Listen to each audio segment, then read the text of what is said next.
So today we'll be learning how to drape on a flat surface. That is, drape without using body foam. So I'll be draping on this skirt part. So we have two methods to do that. The first method is to pleat on the surface you want to drape on. You pleat according to the way you want your pleat to be. You pleat it according to the way you want your pleat to be. The second method is to pleat on your sewing machine before putting it on the fabric. Okay, so you need to get the fabric you are using to drape, and the fabric you are using to drape has to be longer than the width you want to drape to. Now this is where I want to drape on. Okay, so you can see that my fabric is longer. It's advisable for it to be longer, and the length of your fabric you can use times 3 of the length you want to drape on. Okay, so I'm going to be using the second method, which is I'm going to pleat it on the sewing machine first before adding it to the main fabric. So I'm going to show you that. So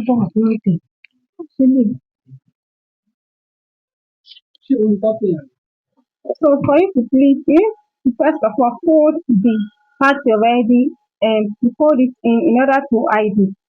After folding it in, you determine how wide you want your pleat to be, and you also determine how many pleats you want and the length you want everything to be at the end of the day. For me, I'll be making use of 1.5 as the wideness of my pleat, and I'll be having 5 to 6 pleats, and the length is going to be between 9 and 10 inches, depending on what I get. But I'll be folding it by 1.5 so that it will be equal. So you continue folding your pleats until you exhaust your fabric. The more your fabric, the more your pleats, and the more your fabric, the more you can fold in. If you have less fabric, you will not be able to fold as much as I am doing now. So it all depends on what you are working with. One, two, three, four, five.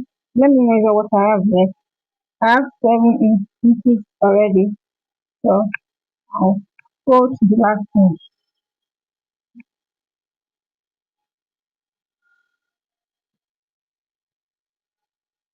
So what I did here basically is just to fold this in order to hide it. So my pleat has already stopped here. So I'll just fold this in to hide it. Can you see how it looks now? So I'll go ahead and do the same thing for the other side. For this side, I will do what I did here. I will do it for the other side. Then we'll go and iron it out.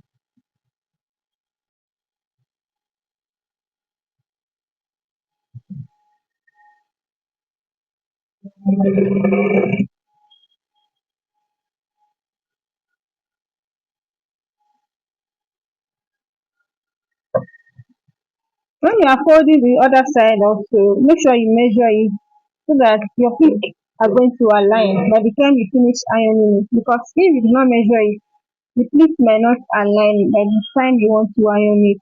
So you measure. That was why I measured the first one initially so that I'll be able to know the amount I'll be folding in.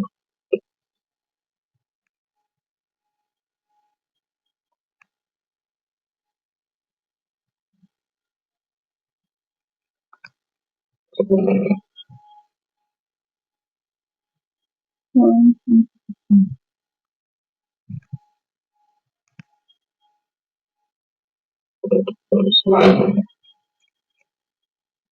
one, two, three, four.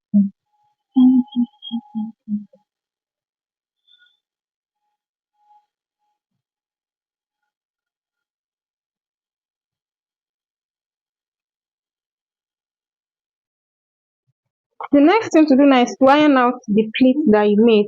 So first of all, I'm going to lay this down. I'll press it down. The fold I did. So I'll sprinkle some water on it. If you have a steam iron, go ahead and use your steam iron to do that. Then I'll iron it flat. I'll make sure it's flat.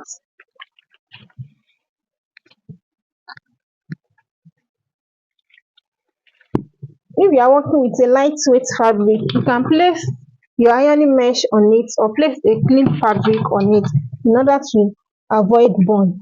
So after ironing the first one, I'll start arranging the pleats I will arrange the pleats accordingly.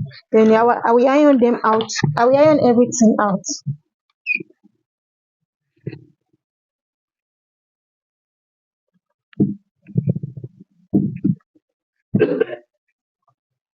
I'll make sure they are flat enough.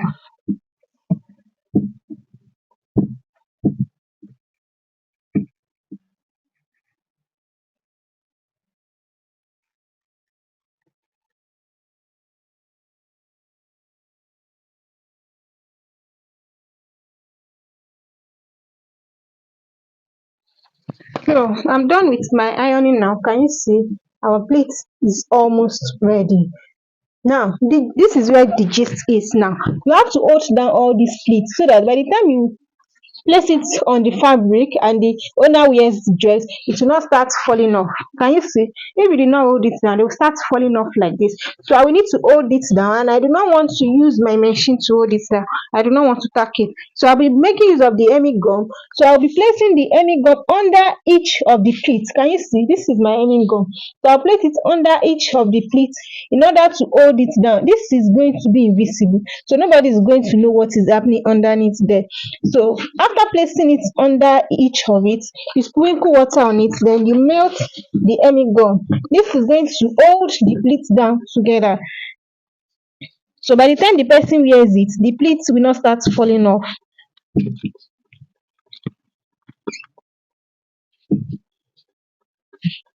Make sure you melt your hemming gum, or else it's not going to hold it down. Can you see? Let's look at the difference. Look at the difference now. You see that this place I've already added hemming gum. It's standing on its own. Look at here that there's no hemming gum. It's opening up. So I'm going to add hemming gum to everything now, except the upper part. I can even decide to add hemming gum to the upper part, but that is optional.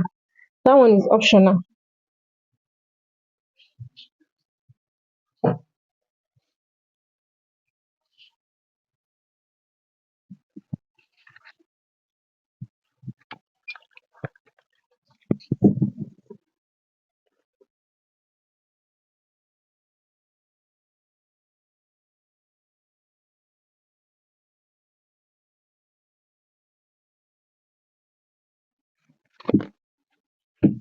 After you must have melt your hemming gum, you allow it to dry before you start working with it.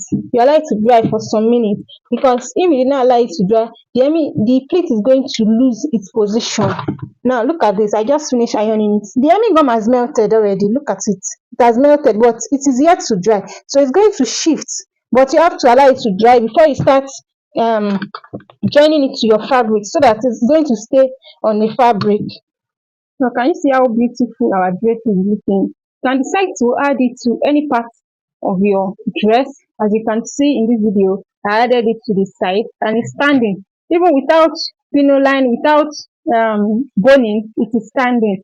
This is because we have already attached those drape down. We have already used hemming gum to place them down. Can you see? So our dress is ready now. Can you see? So you can see that it's not falling off. Even the way I'm shaking it, it is not falling off. You can decide to add it anywhere you want, your sleeve, the side of a dress, whatever. But for me, I'll be adding it to the front of this dress. So I'll just go ahead and place it at the point I want to add it to, then I'll pin it down. After pinning it down, I'll go ahead and cut out the excess. Okay, but before I cut out the excess, I'll use the hemming gum to place it to the fabric also, so that it's going to stand. So I'll just do this on strategic places. It's not going to be everywhere. So I'll just cut hemming gum and place it at random on it, in order to combine both of them together, so that they'll become a couple. Yes, so that they can become one. So that is just what I'm doing now. So I'll just add the hemming gum at random. I want to I want to make them one. They become a couple. So that's basically what I will do here. I will add my hemming gum to it at random, then I'll cut out my excess. Then I can go ahead and join my dress together. If you find this video helpful, please like, comment, and share. See you later. Bye.